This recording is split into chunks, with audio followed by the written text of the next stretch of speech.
চলো আমরা পদার্থবিজ্ঞানের গতি অধ্যায় থেকে আসা 2025 সালে দিনাজপুর বোর্ডে যে কোশ্চেনটি আসছে সেটা সলভ করি।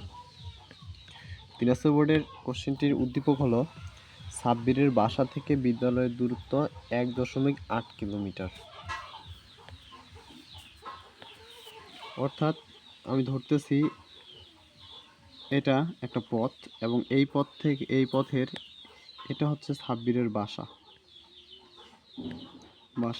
এবং বাসা থেকে বিদ্যালয়ের মোট দূরত্ব 1.8 কিলোমিটার। সাব্বির সাইকেল চালিয়ে বিদ্যালয়ে যাওয়ার প্রথম 30 সেকেন্ড সমত্বরণে চলে। অর্থাৎ আমি ধরলাম এই বাসা থেকে এতটুকু পথ 30 সেকেন্ড। এই 30 সেকেন্ড পথ সে সমত্বরণ অর্থাৎ একটা এ ত্বরণ নিয়ে চলছে এবং চলার পরে তার বেগ হয়েছে 12 মিটার পার সেকেন্ড। অর্থাৎ এই বিন্দুতে তার বেগ 12 ms ইনভার্স 1। পরবর্তী 1.5 কিলোমিটার সমবেগে চলে। অর্থাৎ এই বিন্দু থেকে এই বিন্দু পর্যন্ত আমি ধরলাম এতটুকু পথ 1.5 কিলোমিটার এবং এই পথটা সে সমবেগে চলছে, মানে এই পথেও তার বেগ 12.12 ms ইনভার্স 1। এরপরে পরবর্তী 20 সেকেন্ড অর্থাৎ পরবর্তী যে পথ আছে এতটুকু ধরলাম 20 সেকেন্ডে গেছে। পরবর্তী 20 সেকেন্ড পথ সে সমমন্দনে চলে স্থির হয়েছে। অর্থাৎ এই অবস্থানে তার শেষ বেগ ভি ইকুয়াল 0 এবং এখানে একটা মন্দন ছিল যেটা হচ্ছে এ। আমি আবার সামারি করি। আদি বিন্দুতে সে স্থির ছিল, এখানে আদি বেগ 0 এবং এই বিন্দুতে এসে তার বেগ হয়েছে 12, অর্থাৎ এটা তার শেষ বেগ ভি এবং এই বিন্দু থেকে এই বিন্দুতে আসতে সময় লাগছে 30 সেকেন্ড। পরবর্তী 1.5 কিলোমিটার পথ সে সমবেগে গেছে, অর্থাৎ এই 12 মিটার পার সেকেন্ড বেগেই পরবর্তী 1.5 মিটার পথ চলছে এবং এরপরের 20 সেকেন্ড পথ সে সমমন্দনে চলছে এবং চলে সর্বশেষ যে বেগটা সেটা সে শূন্য করে ফেলছে। এটাই আমাদের উদ্দীপক। এবং এখন আমাদের গ নাম্বার কোশ্চেন হচ্ছে সাব্বিরের মন্দন কত। অর্থাৎ সাব্বির এই যে সর্বশেষ 20 সেকেন্ড যে মন্দনে চলছিল সেই মন্দন কত। সেই মন্দনটা বের করতে হলে আমাদের এখানে একটা বেগ লাগবে, আদিবেগ। দেখো এই 20 সেকেন্ড পথের জন্য এখানে একটা বেগ, এটা হচ্ছে আদিবেগ। আদিবেগ কত, যেহেতু সে এই 1.5 কিলোমিটার সমবেগে চলছে তাহলে এখানে তার বেগ ছিল 12 ms ইনভার্স 1। তাহলে আমরা বের করতে পারবো যে মন্দন ইকুয়াল গ নম্বরটা যদি করি এখানে দেখো আমরা জানি মন্দন ত্বরণ বা মন্দন a equal v minus u divided by t. তাহলে দেখো এখানে তার শেষ বেগ কত 0, আদি বেগ 12 এবং সময় হচ্ছে 20 সেকেন্ড। তাহলে আমরা যদি এটা করি তাহলে আমাদের আসবে 12 ভাগ 20 অর্থাৎ 0.6 ms ইনভার্স 2 এত ত্বরণ এবং ত্বরণটা অবশ্যই কি ঋণাত্মক আসছে, তাই না? এখন যেহেতু আমাদের চাইছে মন্দন তাহলে আমরা লিখব যে অতএব মন্দন ইকুয়াল 0.6 ms ইনভার্স 2। মন্দনের ক্ষেত্রে আমরা যদি মাইনাস লিখি তাহলে কিন্তু আমাদের অ্যান্সারটি ভুল হবে। এরপরে ঘ নম্বর হচ্ছে সাব্বির বিদ্যালয়ে পৌঁছেছিল কি না। অর্থাৎ সাব্বির প্রথম 30 সেকেন্ড সমত্বরণে চলছে এবং সর্বশেষ 20 সেকেন্ড সমমন্দনে চলছে। এই দুইটা দূরত্ব বের করে দেখব সেই দূরত্বটা তার বিদ্যালয়ের যে দূরত্ব 1.8 কিলোমিটার হচ্ছে কিনা। যদি হয় তাহলে সে অতিক্রম করতে পারবে, যদি না হয় তাহলে তো সে অতিক্রম করতে পারবে না। চলো আমরা দ্বিতীয়টা করি। যে প্রথম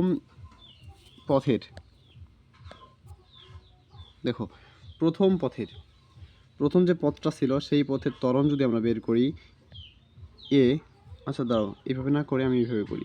প্রথম যে পথ ছিল প্রথম পথের ত্বরণ a equal v minus u divided by t. আচ্ছা এই জায়গায় দেখো তো প্রথম পথে আদিবেগ কত ছিল 0, এবং দেখো 12 সেকেন্ড 30 সেকেন্ড চলার পরে তার বেগ এত লাভ করছে, তার মানে কি প্রথম পথে যে শেষ বেগ ছিল সেই 30 সেকেন্ডের শেষ বেগ হচ্ছে 12 এবং সময় কত সেকেন্ড ছিল 30 সেকেন্ড, তার সময়ের মান 30। তাহলে এখানে আমাদের ত্বরণ পাবো 12/30, আমাদের ত্বরণ আসবে 0.04 m/2। এখন আমরা এই পথের একটা অতিক্রান্ত দূরত্ব পাবো। এই পথের অতিক্রান্ত দূরত্ব s equal ut plus half a t square, তাই না? দেখো প্রথমে আদিবেগ তো শূন্য ছিল, আদিবেগ শূন্য মানে কি আমাদের এই পাতটা কি হয়ে যাবে শূন্য হয়ে যাবে। তাহলে আমরা লিখতে পারি যেহেতু আমার ওই পাতটা শূন্য হয়ে যাবে, তাহলে আমরা এই যে এই সমীকরণটাকে আমরা এইভাবে লিখতে পারি যে হাফ a t স্কোয়ার। তাহলে আমরা যদি এখানে মানগুলো বসাই, হাফ ত্বরণের মান 0.4 এবং সময়ের মান 30, তাহলে আমাদের এখানে অ্যান্সার আসবে, তাহলে এখানে আমাদের অ্যান্সার আসে ইন্টু 30 স্কোয়ার ভাগ 2, 180 মিটার। এটা আমাদের অ্যান্সার আসবে 180 মিটার। অর্থাৎ প্রথম 30 সেকেন্ডে সে 180 মিটার পথ অতিক্রম করছে এবং পরবর্তী সর্বশেষ যে 20 সেকেন্ড সময় ছিল সেটা সে সমমন্দনে চলছে এবং সেই মন্দনের মান আমরা দেখো এখানে গ নাম্বার বের করছি, মন্দন ছিল 0.6। তাহলে এই সর্বশেষ যে 20 সেকেন্ড ছিল সেই 20 সেকেন্ড যে পথের অতিক্রান্ত দূরত্ব যদি আমরা বের করি সেটা আমরা লিখব s equal ut plus half a t। দেখো আমরা সর্বশেষ যে পথটা আছে ওইটাকে লিখব a t স্কোয়ার। কিন্তু এখানে একটা লক্ষণীয় বিষয় হচ্ছে আমাদের ত্বরণটা কিন্তু মাইনাস, এটা মনে রাখতে হবে। যেহেতু মন্দন হয়েছে তার মানে কি ত্বরণটা আমাদের এখানে কি ছিল মাইনাস ছিল। এখানে দেখো তো সর্বশেষ পথের একটা আদিবেগ ছিল না, সর্বশেষ যে পথটা দেখো দেখো দেখো এখানে একটু লক্ষ্য করো, সর্বশেষ দেখো 20 সেকেন্ড সমমন্দনে চলে স্থির হয়েছে, মানে সর্বশেষ বেগ ভি হয়েছে শূন্য, কিন্তু একটা বেগ নিয়ে তো আসছে, সেই বেগটা কী ছিল এই 12 মিটার পার সেকেন্ড বেগ। তাহলে আমরা এখানে আদিবেগ হচ্ছে 12, শেষ বেগ কত শূন্য। তাহলে এখানে যদি আদিবেগের মানটা বসাই তাহলে আমরা এখানে একটা অবশ্যই একটা মান পাবো। তো আদিবেগ হচ্ছে 12 ইন্টু কত সেকেন্ড চলছে 20 সেকেন্ড প্লাস হাফ ত্বরণের মান মাইনাস 0.6 ইন্টু 20 স্কোয়ার। এখন আমরা যদি এই লাইনটা ক্যালকুলেশন করি তাহলে আমরা পাবো মাইনাস 0.6 ইন্টু 20 স্কোয়ার। আমরা 12 ইন্টু 20 বিয়োগ আনসার, তাহলে আমরা এটা পাবো 360 মিটার। অতএব তার মোট অতিক্রান্ত দূরত্ব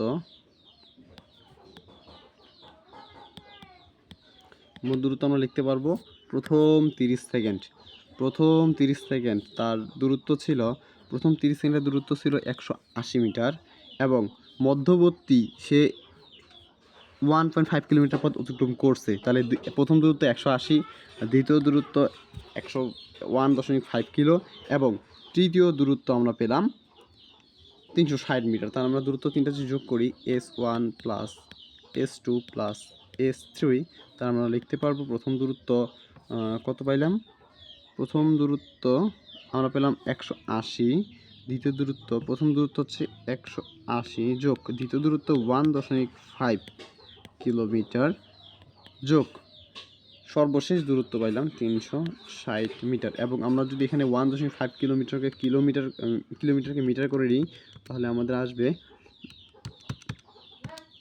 1500 মিটার যোগ 180 মিটার যোগ 360 মিটার। তাহলে আমাদের মোট অতিক্রান্ত দূরত্ব আসবে 2040 মিটার। এবং এটাকে আমরা যদি এখন কিলোমিটারে রূপান্তর করি তাহলে আমরা যেটা পাবো সেটা হচ্ছে কিলোমিটার করলে আমরা পাচ্ছি 200 ভাগ একক দশক শতক হাজার, আমরা পাবো 2.04 কিলো, 2.04 কিলোমিটার। দেখো সে সবটুকু পথ অতিক্রম করছে 2 কিলো, এবং তার স্কুলের দূরত্ব ছিল কত কিলো? 1.8 কিলো। তার মানে কি সে তার স্কুলের পথের বেশি দূরত্ব অতিক্রম করছে, অর্থাৎ বিদ্যালয়ে পৌঁছাতে পেরেছে।